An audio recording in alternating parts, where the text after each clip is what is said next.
I am absolutely terrified at the offensive play calling of Mike LaFleur, and we are talking to Heavy Sports Jets digital reporter Paul Esden Jr. I'm just sick and tired of watching this guy call plays, okay? I'm just against Minnesota, you had 6 red zone chances. 6. And the only touchdown you had was Mike White sneaking in after a 4th and 1. Okay, and then they had to review that one because it was initially called the turnover on downs, which would have been 0 for 6. And then you're second and on the 2. Okay, second on the 2, and you decide to throw the ball not once, not twice, but 3 times and gave the ball away. You cannot, and that would have won them the game. That would have given them the lead, and probably would have ended the game in Minnesota. And the Jets would have clinched a playoff spot. To me, it's just absolute embarrassment. And the excuses that he has at his press conferences is not selling me. Okay, you're the reason why Zach Wilson hasn't developed. Let's be honest. You're the one who wanted Zach Wilson. You and Robert Saleh. I'm not going to throw Robert Saleh under the bus because Robert Saleh has taken this defense where he said he was going to take them. He was going to take them to that San Francisco type of talent, and he took this job because of Quinnen Williams. He said that at his press conference. Quinnen Williams is one of the best linemen in the league, and people are going to see that when we run this scheme. This, obviously, this front four, all now. He's been fantastic. But what I have seen this year from this offense is just an absolute outrage. And for any Jet fan to sit here and say, hey, you know what? It's not Zach Wilson. Or, hey, it's not Mike White. Or, hey, it's all of them and all of the above. How about it's all because of Mike LaFleur? The reason why this offense has been really horrendous in the last 5 weeks, is because the pretty boy himself, Mike LaFleur. Okay? And Matt LaFleur, pretty boy. What is up with these pretty boys? Sean McVay, pretty boy. Every single guy that comes from the tree of Mike Shanahan and Kyle Shanahan are pretty boys. Except the one over there in Miami, the Smurf. But, I mean, all the other ones. By the way, I love when he goes up and talks to the press. They have like a step-on stool. Oh, Mike McDaniel's he's got a little step-in stool. It's really funny. And then when he's on the field, when they're practicing, he's dancing to hip-hop music. It's one of the funniest things you ever see. I think he's got a great personality. But, he's quirky. Yes, he's very quirky. But when he goes up on the stage and he talks to the press, when they have that little thing that he stands up, it's one of the funniest things you ever see. Yeah, but it's a box for TV. It's right. To me, they're all pretty boys, and they don't know what the hell they're doing. They really don't. And Kyle Shanahan, as much as he's a quote-unquote genius, the man doesn't know when to not run the ball. Okay, he runs the ball when he's supposed to, when he thinks it's the right time to run the ball, and then when he has a chance to win the game, he stops running the ball. It doesn't make sense. So that's my take on that. Okay, Mike LaFleur. Which, by the way, I get it. I will say this: I think the hard part for a lot of Jet fans, unfortunately or fortunately, whatever way you want to look at it, unfortunately, is Mike LaFleur. Yeah, unfortunately, that's the best way. Mike LaFleur is the best offensive coordinator the Jets have had since insert. I guess you could give the random Chan Gailey year in 2015, but so he's been the best they've had. But when, in comparatively speaking, they've all been terrible. So when they're like, well, I guess it's better than normal. So I feel like there's kind of that normal, there's that weird mindset when evaluating Mike LaFleur, because you almost have to take a step back. Because on a normal coordinator basis, right, all these people are like ripping apart, like, man, you suck. And then some other people going, well, I remember what it was before this guy. So again, it's kind of I remember the Adam Gase when we weren't getting first downs. And you're like, wow. And then here, at least with Mike LaFleur, you're moving the ball. It seems like they're doing it almost at will when Mike White's playing and not Zach Wilson. They're moving it on a consistent basis. Did you hear to me is like, Yeah. Did you hear his old man, Yes, speaking? Uh-huh. Well, because it's always the old guys. The old guy, I've been watching this team for 50 years since Joe Namath. And that Joe Namath is the greatest quarterback we've ever had, even though he shouldn't be in the Hall of Fame. I mean, it's nonsense. It's nonsense. I'm a Jet fan. Speedy is not. Yeah. But you wouldn't even know it because when I'm on the show, I do speak a lot about the Jets because they're fun to talk about. Win or lose, sure. they really stand out, even from the Giants, who are going Plenty to of make the material. playoffs. Yeah. There's nothing that really stands out. Saquon Barkley, great. Daniel Jones, fantastic. Everything else, Dable, great guy, D-line is good, and that's about it. fat guy, knows what he's doing on the field, probably win Coach of the Year if he wasn't in the same division as the Eagles.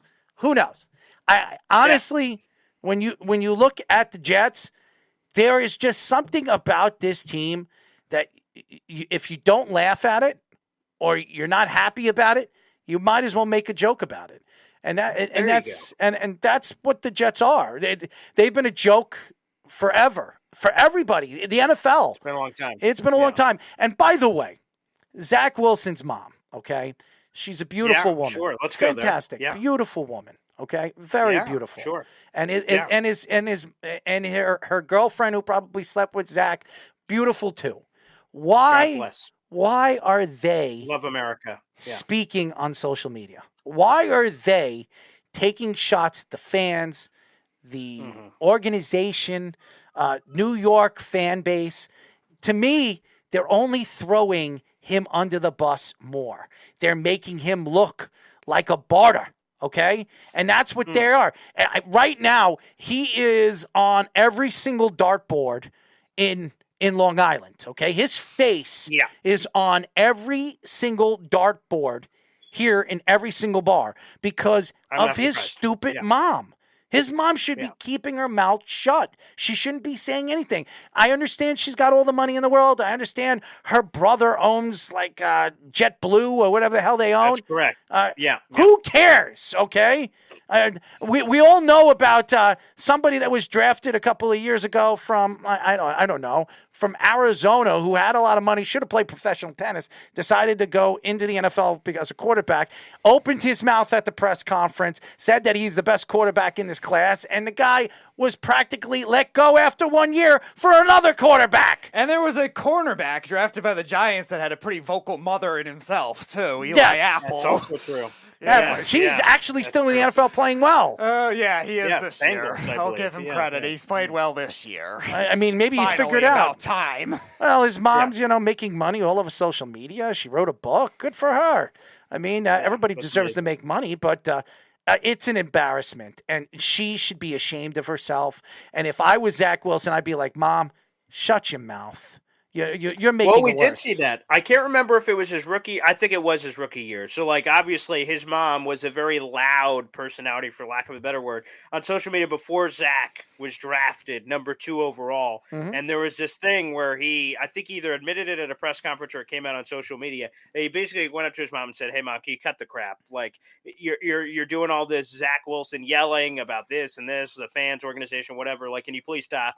And then she came out the next day and did a whole statement on her Instagram saying, "I won't be quieted. I'm an independent woman. I'll say what I want, do what I want." So at that point, Zach Wilson just threw his hands up and said, "All right, I guess, because she's her own woman." So he did attempt that at the very least, for whatever that's worth. But apparently that fell on deaf ears. He's a mama's boy, and that it seems to be. Yeah, it doesn't work in New York. It doesn't. If you're a mama's boy, it doesn't work. Sam Darnold was a mama's boy. It didn't work in New York. Vinny Testaverde was not a mama's boy. Chad Pennington was not a mama's boy. These guys, they were New York type of guys.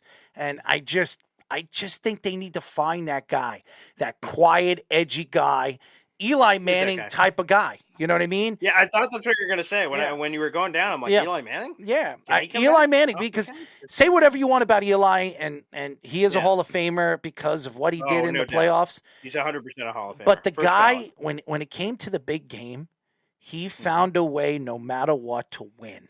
He was a winner. He went out there and he gave it his all. There is not ice in his vein. There is not one Jet quarterback. I don't want to hear about Mark Sanchez, please. Okay, and I'm sure Rex Ryan regrets getting a tattoo of him on his leg. Okay, but arm, whatever he put it on. But the fact is, the instant of quarterback over and over again. The Jets have drafted. Let's look. The Jets have drafted a top 5 quarterback 3 times in the last 12 years. 3 times in the last 12 years. And none of them are going to be on this team or on this squad 12 years later. And that just tells you about how bad and how desperate they are of drafting a quarterback. It's embarrassing. Yeah. It's an embarrassment. Yeah, if you go with just those, because Darnold lasted 3 years. Zach Wilson at this point looks at 2, and I think Sanchez only played 4 years. A lot of people forget that. And then he went to the Eagles, again, I think. Yep. Yeah, right. Eagles, Bears, Cowboys. Yeah, he bounced around. But yeah, to the point that like each of those quarterbacks played 4 seasons or less after being first-round picks. Not ideal. And by the way, Tony, I love you Tony, I love you as a broadcaster. I love you on social media. Please don't stand up for any of our quarterbacks. Every single quarterback that the Jets draft, you say, oh, this guy's going to be one of the greats. This guy's this.